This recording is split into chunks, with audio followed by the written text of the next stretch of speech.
રાજકોટમાં કોંગ્રેસ અધ્યક્ષ સોનિયા ગાંધીનું ઉષ્માભર્યું સ્વાગત।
આજે રાજકોટની મુલાકાતે આવેલ કોંગ્રેસ પક્ષના રાષ્ટ્રીય અધ્યક્ષ સોનિયા ગાંધીનું એરપોર્ટ ઉપર ઉષ્માભર્યું સ્વાગત કરવામાં આવ્યું હતું।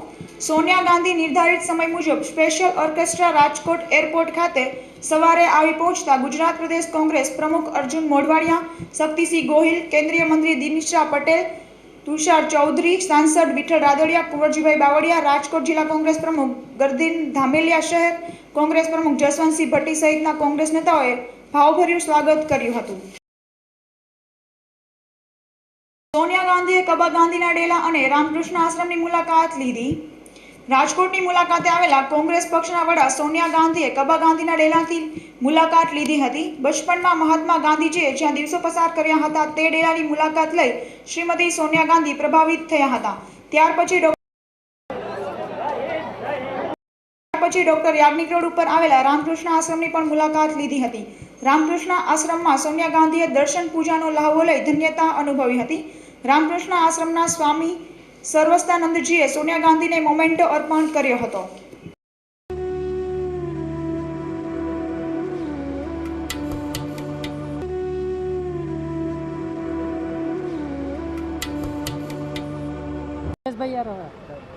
જયેશભાઈ ગાડી સ્ટાર્ટ થાય એટલે પાછળ હા ક્લાસ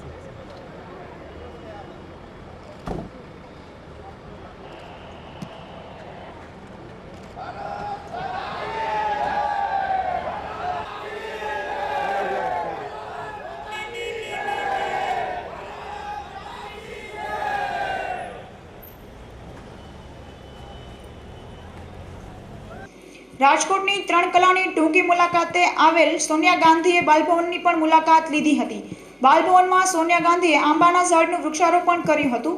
વૃક્ષારોપણ બાદ શ્રીમતી સોનિયા ગાંધીએ ત્યાં હાજર રહેલા શાળાના વિદ્યાર્થીઓ અને બાળકો સાથે વાર્તાલાપ કર્યો હતો। બાલભવનમાં પંડિત જવાહરલાલ નહેરુ તથા ઇન્દિરા ગાંધીએ બાલભવનની લીધેલી મુલાકાતનું ચિત્ર પ્રદર્શન નિહાળ્યું હતું।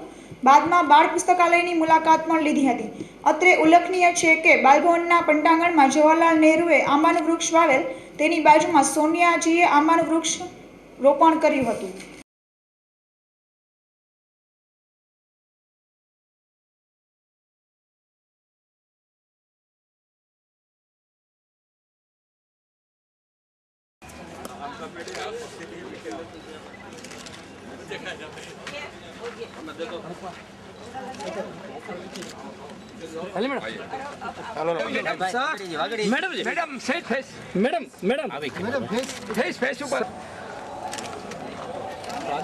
अरे यार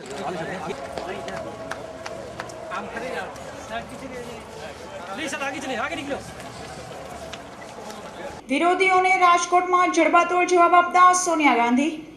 રાજકોટના રેસકોર્સ ગ્રાઉન્ડમાં 2 લાખથી વધુ જનમેદનીને કોંગ્રેસના રાષ્ટ્રીય અધ્યક્ષ શ્રીમતી સોનિયા ગાંધીએ જોરદાર સંબોધન કર્યું હતું। સોનિયા ગાંધીએ જણાવ્યું હતું કે ગુજરાતમાં સરદાર સરોવર યોજના કોંગ્રેસની દેન છે, પરંતુ કેટલાક વિરોધીઓ વિવિધ યોજનાઓનો દુષ્પ્રચાર કરી રહ્યા છે। એફડીઆઈ અંગે સોનિયાએ જણાવ્યું હતું કે એફડીઆઈથી ખેડૂતોને મબલખ ફાયદો થશે. ખેત ઉત્પાદનમાં ખેડૂતોને પોષણક્ષમ ભાવ મળતા નથી. એચડીઆઈથી ખેડૂતોને પૂરતા ભાવ મળવાનો આશાવાદ વ્યક્ત કર્યો હતો. સોનિયા ગાંધીએ મોંઘવારી ભ્રષ્ટાચારના મુદ્દા ઉપર પણ પ્રવચન કર્યું હતું અને વધુમાં જણાવ્યું હતું કે દેશમાં સૌથી વધુ વેટ ગુજરાત લે છે તો વેટ કેમ ઓછો કરવામાં આવતો નથી. કોંગ્રેસ શાસિત રાજ્યમાં વધારાના 3 સિલિન્ડરો આપવાની જાહેરાત કરવામાં આવી છે તો ગુજરાતમાં આવી જાહેરાતો કેમ કરવામાં આવતી નથી તેવા અનેક પ્રશ્નોના સવાલો કર્યા હતા. हमारे शहर और जिला के अध्यक्ष माननीय श्रीमती सोनिया गांधी जी का भारतीय स्वागत है। अब मैं प्रदेश कांग्रेस के अध्यक्ष संघर्षशील नेता भाई बहुत से लोग करते हैं, लेकिन गुजरात की उन्नति के लिए कांग्रेस ने जितना किया किसी ने नहीं किया। गुजरात आज जिस क्षेत्र में आगे है, रिफाइनरी, पेट्रोकेमिकल, टेक्सटाइल जैसे तरह तरह के उद्योग, यह सब कांग्रेस के शासन में ही स्थापित हुए हैं। कुछ लोगों की आदत ही होती है और उपलब्धि का तमगा अपने सिर पर लगाने की वे लगाते रहे, लेकिन सच्चाई ये है कि गुजरात के लोगों ने, सौराष्ट्र के लोगों ने, किसानों, मजदूरों, शिल्पकारों, दस्तकारों, व्यापारियों, उद्योगपतियों ने अपनी लगन और मेहनत से न केवल अपने राज्य में बल्कि दुनिया भर में नाम कमाया है। गुजरात में विकास की बुनियाद किसने रखी? कांग्रेस पार्टी ने रखी है। नर्मदा का पानी सौराष्ट्र और बाकी गुजरात में लाने की योजना किसने बनाई? कांग्रेस ने बनाई, नेहरू जी ने बनाई। और गुजरात के महान सपूत सरदार वल्लभ भाई पटेल की याद में इसे सरदार सरोवर योजना का नाम दिया गया है।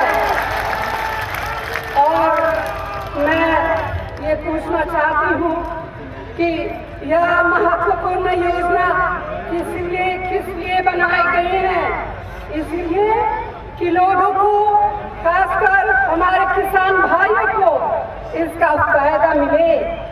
लेकिन मुझे दुख है कि पिछले 10 साल में नर्मदा का पानी आज तक सौराष्ट्र नहीं पहुंचा। आज भी यहाँ के किसान पानी के लिए तरस रहे हैं। यहाँ आत्महत्याएं भी हुई है। मुझे ये भी मालूम है कि गुजरात के कुछ इलाकों में सूखे की वजह से फसलों का काफी नुकसान हुआ है, चारे की भी कमी है। मैं चाहती हूँ कि राज्य सरकार सर्वे करके जल्द से केंद्र को भेजे ताकि किसानों को समय से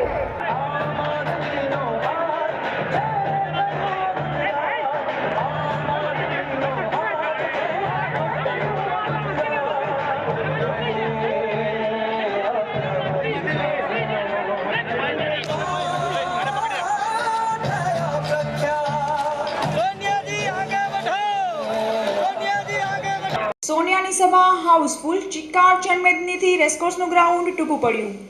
કોંગ્રેસના રાષ્ટ્રીય અધ્યક્ષ સોનિયા ગાંધીની રાજકોટમાં આજે થયેલી જાહેર સભા હાઉસફુલ થઈ ગઈ હતી. શહેરના રેસકોર્સ ગ્રાઉન્ડમાં યોજાયેલ સોનિયા ગાંધીની જાહેર સભામાં ચિક્કાર જનમેદની ઉમટી પડતા પ્રેક્ષકો માટે ગ્રાઉન્ડ ટૂંકું પડ્યું હતું. વિશાળ ગ્રાઉન્ડ ભરચક ભરાઈ ગયું હતું. પરિણામે અસંખ્ય પ્રેક્ષકોએ ભાદરવાના બળબડતા આકરા તાપમાં સોનિયા ગાંધીની જાહેર સભાને શાંતિથી સાંભળી હતી. સોનિયા ગાંધીની જાહેર સભા માટે સૌરાષ્ટ્રભરમાંથી લોકો, ખેડૂતો, ટ્રક, ટ્રેક્ટર, મેટાડોર, બસ જેવા વાહનોમાં આવ્યા હતા. મોટી માત્રામાં વાહનો રાજકોટ આવતા શહેરના મુખ્ય માર્ગ ઉપર ચક્કાજામ સર્જાયો હતો.